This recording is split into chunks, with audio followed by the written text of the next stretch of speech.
মুক্তিনাথ ওঝা, নাট্যকার ক্রিস ওঝা, অভিনয়ে আমাদের গড়িয়ালি সার্কেলের শিক্ষক শিক্ষিকা বৃন্দ, সীমা মণ্ডল, শ্যামা মণ্ডল, শরৎ রজ,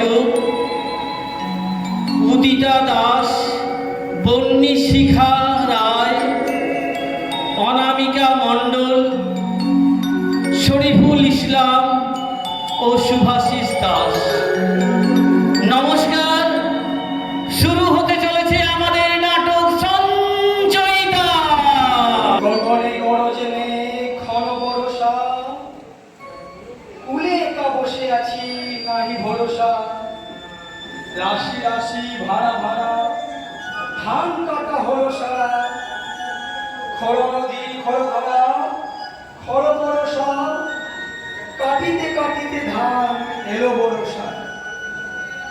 হে রবীন্দ্রনাথ, কোথায় গেছে সে উচ্ছ্বাসিত দিন? আজ এই আমার যৌবন যাতনা দুঃখের মধ্যে আমি কত কষ্ট করে তোমায় আঁকড়ে ধরে রেখেছি ঠাকুর। তোমার চিন্তাধারাকে উজ্জীবিত করাই ছিল আমার লক্ষ্য।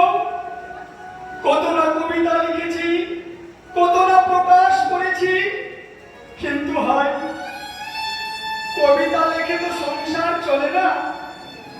তাই বেছে নিয়েছিলাম ছাত্র পড়ানোর পেশা। সেই ছাত্র পড়িয়ে 2 টাকা রোজগার করে আমি আমার সংসার চালাতাম। কিন্তু আজ সেই পেশা আমার অস্তগামী, অস্তগামী, অস্তগামী।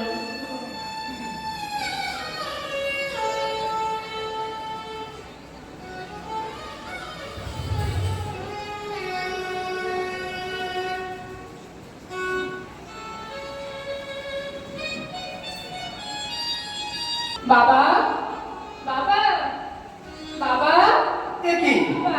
হ্যাঁ বল, কি হয়েছে? বাবা, জয়ন্তী মানে কি গো? জয়ন্তী মানে জয়ন্তীর তো অনেক মানে হয় মা। তবে সাধারণত জয়ন্তী মানে কোন বরণীয় ব্যক্তি বা প্রতিষ্ঠানের বর্ষপূর্তি উপলক্ষে যে অনুষ্ঠান, সেটাই জয়ন্তী। তাহলে বাবা, রবীন্দ্র জয়ন্তী মানে রবি ঠাকুরের জন্মদিন। তোমার যেমন জন্মদিন হয় ঠিক তেমনই জন্মদিন। তাহলে বাবা, কাল তো 25শে বৈশাখ না? হ্যাঁ হ্যাঁ, রবি ঠাকুরের জন্মদিন। হ্যাঁ। কি মজা, আমরা সবাই কেক কাটবো। না রে না, কাল কোনো কেক কাটা হবে না। কাল নাচ হবে, আবৃত্তি হবে, গান হবে, নাটক হবে, আর কত অনুষ্ঠান হবে। আমরা কতই আনন্দ করব। রবি ঠাকুরের চিন্তাধারা প্রত্যেকের মধ্যে আমরা বিলিয়ে দেব, তাই তো? বাবা, আমি একটা আবৃত্তি বলবো। আবৃত্তি করবে? বেশ, তাহলে আমি কালকে ক্লাবের ছেলেদেরকে দিয়ে তোমার নামটা আবৃত্তিতে লিখিয়ে দেবো, ঠিক আছে? বাবা শোনো, বাবা শোনো, আমার একটা রবি ঠাকুরের বই এনে দেবে। রবি ঠাকুরের বই? বেশ। আমি রবি ঠাকুরের ভাষা তো অনেক শক্ত, তুই বুঝতে পারবি তো? হ্যাঁ বাবা, আমি পারবো। তাহলে আমি অবশ্যই তোর জন্য রবি ঠাকুরের আবৃত্তির বই এনে দেবো, ঠিক আছে? ঠিক আছে বাবা। আমি এখন পড়াতে যাব, সময় হয়ে গেল। হ্যাঁ, তুমি পড়তে বসো। তোমার মাকে বলো আমার ব্যাগটা নিয়ে আসবে। কই গো, আমার ব্যাগটা কই? আরে ব্যাগটা নিয়ে আসো। আসছি, এত কিছু আছে। আরে ব্যাগটা, আরে আর বলো না। ওই অরুণা কাল কয়েকদিন মামার বাড়ি যাবে তো, টিউশন বলে কথা। এই কয়েকটা ছুটি মেকআপ করে দিতে হবে, না হলে এই ভোরপুরে পড়াতে যাওয়া কি আছে? তোমাকে তো বললাম ছুটি মেকআপ না করলে তো বেতন পাবো না। ওই বলো তুমি, টিউশনটা পড়িয়ে পড়াটা তো ইনকাম হয়। আগে ক্লাস ছাত্র সংখ্যা বেশি ছিল,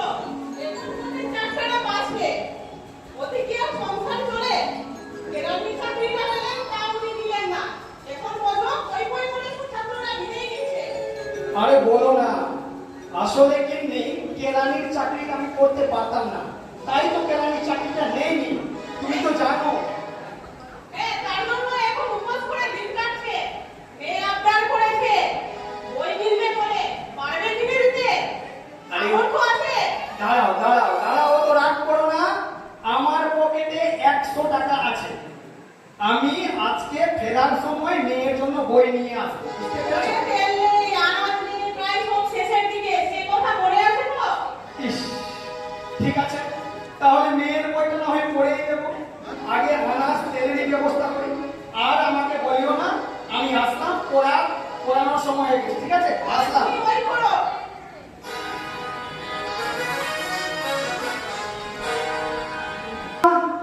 ও অরুণা, কোথায় মা অরুণা? আসুন আসুন, মাস্টারমশাই ভেতরে আসুন। আরে অরুণা কই, দেখতে পাচ্ছি না। ও এক্ষুনি আসবে, আপনি বসুন। আমি বরং এক গ্লাস ঠান্ডা শরবত করে হ্যাঁ হ্যাঁ, তাই করুন, বাইরে অনেক গরম। বাইরে যা গরম পড়েছে। হ্যাঁ দেশ, আপনি একটু অরুণাকে পাঠিয়ে দিন। আচ্ছা।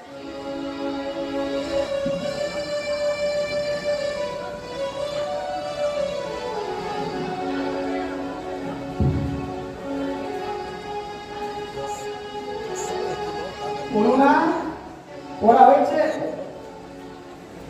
মন খারাপ না শরীর খারাপ, কি হয়েছে তোমার?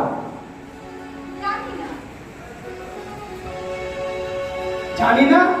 কেউ কিছু বলেছে তোকে? না। বাবা বলেছে কবিতা লিখতে না, বারণ করেছেন মা। এ কি রে, বাবা কবিতা লিখতে বারণ করেছে? তুই চিন্তা করিস না মা, তুই পড়াটা দিয়ে দে। যাওয়ার সময় আমি তোমার বাবার সাথে কথা বলে নেব, যাতে তোমাকে কবিতাটা লিখতে দে। ঠিক আছে? আপনি কথা বলবেন স্যার? হ্যাঁ হ্যাঁ, অবশ্যই বলবো। তুই কবিতা লিখবে আর তোমার বাবা বারণ করবে, এটা তো আমি মেনে নিতে পারি না। আপনি একটু বাবাকে বলে দেবেন? হ্যাঁ অবশ্যই বলবো। আমি তাহলে এখন বই বার করি। হ্যাঁ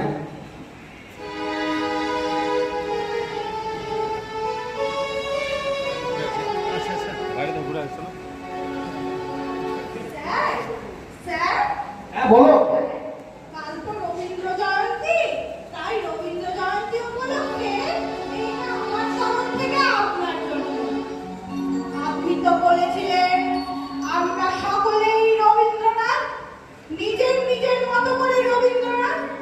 কেউ বা পড়াশোনায়, কেউ বা গান বাজনায়, কেউ বা খেলাধুলোয়, আবার কেউ বা তাঁরই মতো কলম চালানোর পারদর্শিতায়, অর্থাৎ লেখালেখিতে।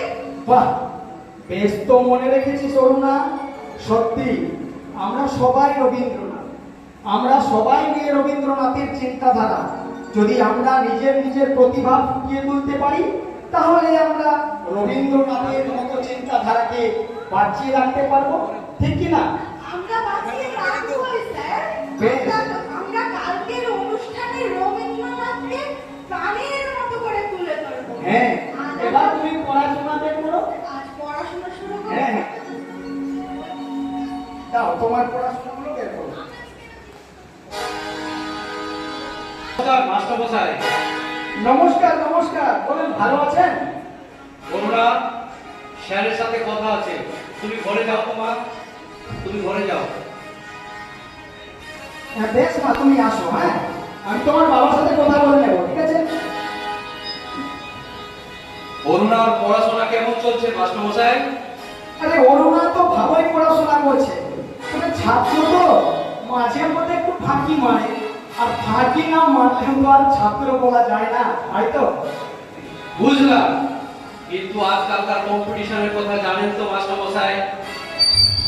কম্পিটিশনের কথা জানি, কিন্তু কিন্তু মানি না। কম্পিটিশনের কথা ঠিক আছে, ওই লাগাম ছাড়া ইঁদুর দৌড়ানোর চেয়ে জ্ঞানটাই আসল। তোতা পাখির মতো গুলিয়া উড়াতে পারলে ওটাকে শিক্ষা বলে না, জ্ঞান থাকাটাই জরুরি। মাস্টারমশাই, এসব কথা নাটকে শুনতে ভালো লাগে, বাস্তবে চরিত্রটা কিন্তু আলাদা। আমি আমার মেয়েকে ইংলিশ মিডিয়ামে ভর্তি করব। বেশ, আমি কোথায় বারণ করেছি আপনি ইংলিশ মিডিয়ামে পড়াবেন না, কিন্তু ইংলিশ মিডিয়ামে পড়ালেও বাংলা থেকে অরুণাকে সরিয়ে দিয়েছি। বাংলার যে মান মর্যাদা সেটা তো আপনার মনে রাখা দরকার। বাংলা পড়ে কি হবে? বাংলা পড়ে কি হবে? কেন? বাংলার কোনো গুরুত্ব আছে নাকি? এ কি বলছেন আপনি? বাংলার কোনো গুরুত্ব নেই? বিশ্বকবি রবীন্দ্রনাথ, কাজী নজরুল ইসলাম, বিভূতিভূষণ, সত্যজিৎ রায়, এদেরকে বলছেন এদের কোনো গুরুত্ব নেই? মাস্টারমশাই, আপনার কথা মতো আমিও শেক্সপিয়ার, কিং, ওয়ার্ডসওয়ার্থের নাম বলতে পারি। তারাও সারা পৃথিবী তাদেরকে আজ অব্দি ভুলতে পারেনি। কিন্তু তাদের মাতৃভাষা হচ্ছে ইংরেজি। ইংরেজিতে তারা নিজের গুরুত্বটাকে স্বীকার করেছে। কিন্তু আপনি এইভাবে অরুণাকে বাংলা থেকে সরালে আমি খুব দুঃখ পাবো। আপনি কি অরুণার লেখা কবিতা কোনোদিন পড়েছেন? দেখেন, ইংরেজি যদি না পারলেই বা, কিন্তু আজকালের যুগে ইংরেজি ছাড়া গতি নেই। ইংরেজি ছাড়া গতি নেই, ইংরেজির কথার কথায় আমি অস্বীকার করেছি। কিন্তু বাংলা হচ্ছে আবেগের ভাষা, বাংলা হচ্ছে মাতৃভাষা। আবেগ যদি নাই থাকে ইংরেজি জেনেই বা কি করবো আমি? আপনি বরঞ্চ আপনার মেয়ের কবিতাগুলো পড়ুন। আপনার মেয়ে যে কবিতা লেখে সেখানে কত আবেগ সেটাই বুঝতে পারবেন। সেসব আর দেখতে বাকি নেই। কবিতা লেখে লেখে ওর বিব্রত হয়ে। দেখুন মাস্টারমশাই, আমি আমার মেয়েকে ইংলিশ মিডিয়ামে ভর্তি করবই। আপনি বাংলা শিক্ষক, তাই আপনার আর আমার কোনো প্রয়োজন নেই। কে কি বলছেন? তাহলে কি আমার কাছে পড়াবেন না আপনার মেয়েকে? না, আমি আর এই বাংলা ভাষাতে আমি পড়াতে চাই না। আমি চাই আমার মেয়েকে ইংলিশ মিডিয়ামে ভর্তি করব। তাই আমি আপনার আজ থেকে আপনি যেতে পারেন। বেশ, কই গো অরুণার মা, তুমি মাস্টার মশাইকে এই মাসের মাইনেটা দাও। আমি এইভাবে অপদস্থ হওয়ার পরেও বাংলা ভাষার গুরুত্ব যেখানে নাই সেখানে আমি মিত্রবাবু কোনোদিন শেষ মাসের বেতন নিই না। তাই আপনার কাছে আমি আর শেষ মাসের বেতন নিব না।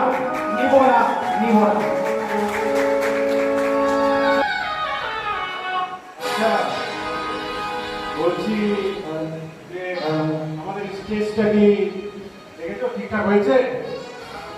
এদিকে আইতো, স্টেজটা এদিকে আইতো। বলছি ফুলগুলো কি অবস্থা? হ্যাঁ, ফুলগুলো কেন?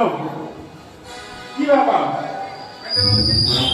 আমি প্যান্ডেল বানাতে তো আমি ফোন করেছিলাম, তোরা কি দেখিস না এগুলো? প্যান্ডেল বানাতে ফোন করে ওকে দেখে দিলে এগুলো ঠিক করতে বল, ঠিক আছে? এত নোংরা করে রবীন্দ্র জয়ন্তী প্রোগ্রাম, এটা কিন্তু চলবে না এখানে। আর বলছি এই যে চেয়ারটা কি দরকার আছে এখানে? এই যে চেয়ার স্টেজে ওখানে থাকে, সামনে কি দরকার আছে? সামনে কি দরকার আছে তোমার? আরে দেখো ওই যে প্যান্ডেলের যে কাপড়টাও নোংরা। কাপড়কে বলে তাড়াতাড়ি পরিবর্তন করার ব্যবস্থা করো। আর বলছি আমাদের ক্লাবের খাওয়ার ব্যবস্থা, খাওয়া দাওয়ার ব্যবস্থা না, হ্যাঁ বাজেট তো কম, নাকি আমাদের যারা খাটাখাটি করছে ওদের না আমাদেরকে পরবর্তী কাজগুলোতে তখন কাজে লাগাতে পারবো না, ওদের একটা পিরিয়ডের ব্যবস্থা কর। যারা এমনি পাবলিক কাজটা ওদের দেখতে জল ছাত্র একটা করে দিতে হবে, আর কিছু খাওয়ার কর্মসূচির ব্যবস্থা, ঠিক আছে? বিরিয়ানি কয়েকটা প্যাকেট আমরা যারা আর বলছি ওই একটা প্রধান অতিথি বলা হয়েছিল, কাজ তো করেছিলাম মিত্রবাবুকে মিত্রবাবুকে দেওয়া হয়। প্রধান অতিথি মিত্রবাবুই ফাইনাল আছে তো? ছি ছি ছি ছি ছি ছি ছি ছি ছি। বাংলা ভাষার কোনো গুরুত্ব নেই। মানুষ কোথায় থেকে কোথায় চলে গেছে। না না না। আরে স্যার নমস্কার। নমস্কার নমস্কার নমস্কার। বলছি আপনার কাছে একটা বিশেষ প্রয়োজনে আসছিলাম। প্রয়োজন? আরে নাম করবেন না কিন্তু প্লিজ স্যার। বলছি তোমাদের বাপু প্রয়োজনটা কি আগে সেটাই বলো। আরে শুনেন, কালকে রবীন্দ্র জয়ন্তী প্রোগ্রাম তো, রবীন্দ্র না ভালো করে বলছি, কথাটা রাখুন, মেনে নি কথাটা। সমস্যাটা কি? হ্যাঁ, এই আসল কথাই বলছো তোমরা। ক্লাবের সদস্য বলছে ফর্মালিটি মেনটেন করবো। ফর্মালিটি করে রবীন্দ্রনাথকে অন্তরে আনা যায় না। রবীন্দ্রনাথ একটা চিন্তাধারা, এই রকমের মানসিকতা নিয়ে আমি তোমাদের সাথে পাবো না। এ বুড়ো, এবার খুব চেষ্টা কি বলছো? আপনার সমস্যাটা কি? কি সমস্যা? কেন আসবেন না? বাবা বাবা ও বাবা কি হয়েছে? স্যার স্যার স্যারকে ওরা খুব খেয়েছে। কারা? ওই ক্লাবের দাদারা স্যারকে মেরে স্যারের মাথা ফাটিয়ে দিয়েছে। কেন রে? কেন রে? আমি দেখলাম রাস্তার পাশে স্যারকে হসপিটালের দিকে তুলে নিয়ে যাচ্ছেন। কেন রে? তোমার জন্যই তো এমনটা হলো বাবা। তুমি তো স্যারকে এতখানি অপমান করলে। তুমি স্যারকে এতখানি অপমান করলে বলেই তো স্যার রেগে উঠে বেরিয়ে গেলেন। তুমি এতখানি অপমান না করলে এ ঘটনা ঘটতো না বাবা। আমি তো তোর ভবিষ্যতের কথা ভেবেই আমি স্যারের সাথে কথা বলেছিলাম। আমি চাই তোর ইংরেজি শিক্ষাটা হোক। আমি কোনো মাস্টার মশাইকে আমি অপমান করতে চাইনি। আমি বাংলা মিডিয়ামেই পড়বো বাবা। ভর্তি হব না আমি ইংলিশ মিডিয়ামে। বাংলা আমার মাতৃভাষা। বাংলা শিক্ষা পেয়ে যদি সম্মান করতে না পারলাম, তবে ইংরেজি ভাষাকে সম্মান করবো কি করে? স্যার আমাকে সব সময় বলেন, অরুণা শিক্ষা নাও, শিক্ষিত হও, পড়াশুনো করো, খুব পড়ো। শিক্ষা কোন ভাষায় গ্রহণ করছো সেটা জরুরি নয় অরুণা। সেটা পৃথিবীর যে কোনো ভাষাই হতে পারে। স্যার আমাকে আরো বলেন, অরুণা নিজের প্রতিভাকে চিনতে শেখো। অরুণা নিজের প্রতিভাকে চেনো, পড়াশোনা করো, খুব পড়ো, কিন্তু পড়াশোনা করতে গিয়ে তোতা পাখি হয়ে যেও না। নিজের প্রতিভাকে সবসময় জানার চেষ্টা করো। স্যার আমাকে বারবার বলেন, কবিতা লেখো অরুণা, কবিতা লেখো। আমি স্যারের কাছেই পড়াশোনা করবো বাবা। বেশ, তোর যখন একটাই ইচ্ছে তাহলে তাই হবে। চল আমাদের মাস্টার মশাইয়ের কাছে চল, আমরা মাস্টার মশাইয়ের সাথে দেখা করে আসি। চল হ্যাঁ বাবা, তাই চলো। চল।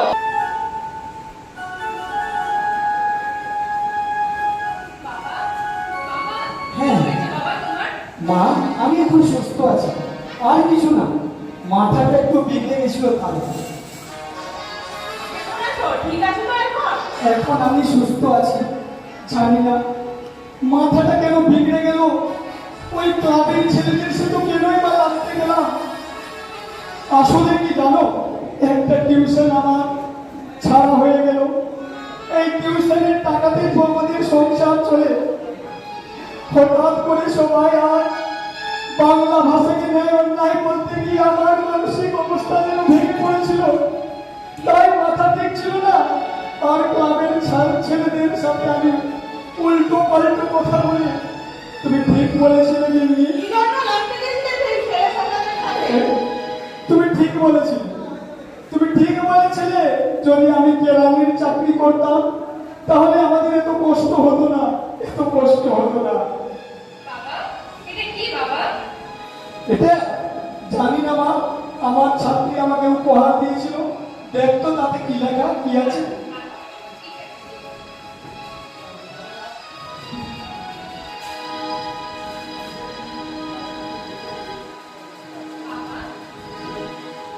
সঞ্চয়িতা? এটা সঞ্চয়িতা? কিন্তু রবি ঠাকুরের লেখা বাবা। রবি ঠাকুরের লেখা গো। এটা তো রবি ঠাকুরের অনেক কবিতা আছে, তাই না বাবা? চমৎকার। আমার ছাত্রী সত্যি আমাকে ধন্য করে দিয়েছে। মনে রেখেছি সেই রবীন্দ্রনাথকে। মা, তুমি একবার নির্ঝরের স্বপ্নভঙ্গ কবিতাটা বলে দেখাও দেখি। আচ্ছা বাবা।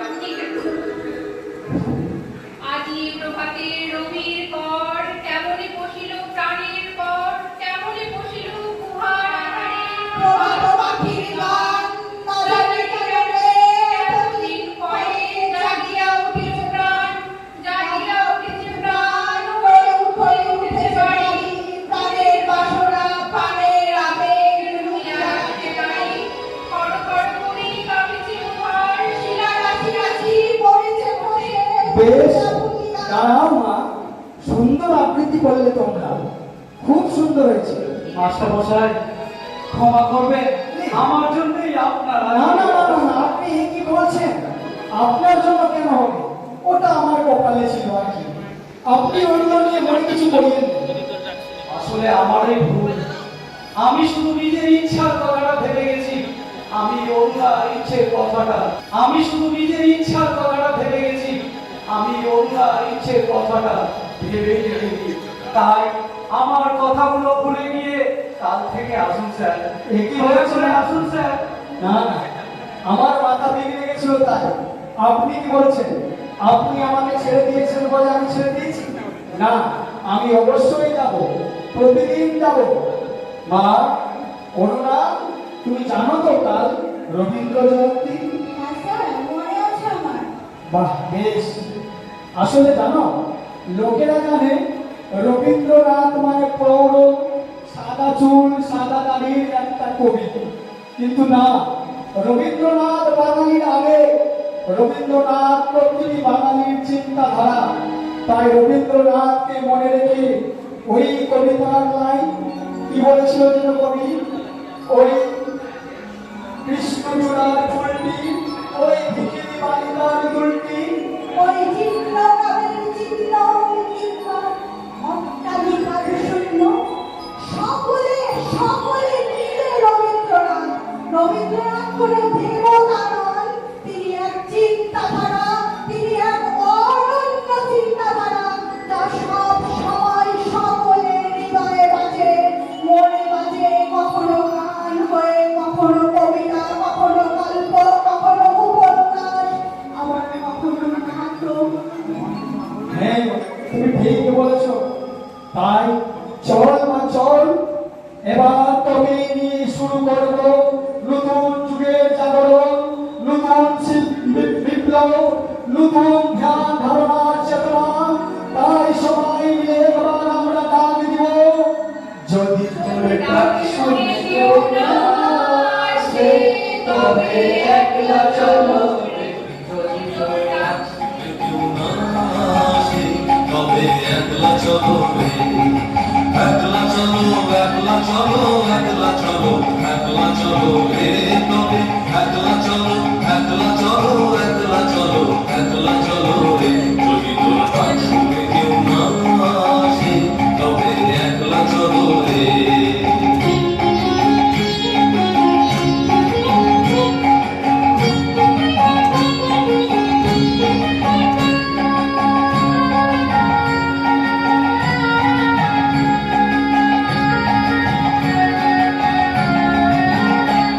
যদি কেউ কথা না কয়, ওরে ওরে ও অভাগা, কেউ কথা না কয়, যদি সবাই থাকে মুখ ফিরায়ে, সবাই করে ভয়, যদি সবাই থাকে মুখ ফিরায়ে, সবাই করে ভয়, তবে পরাণ তুলে তুই মুখ ফুটে তোর মনের কথা একলা বলো রে।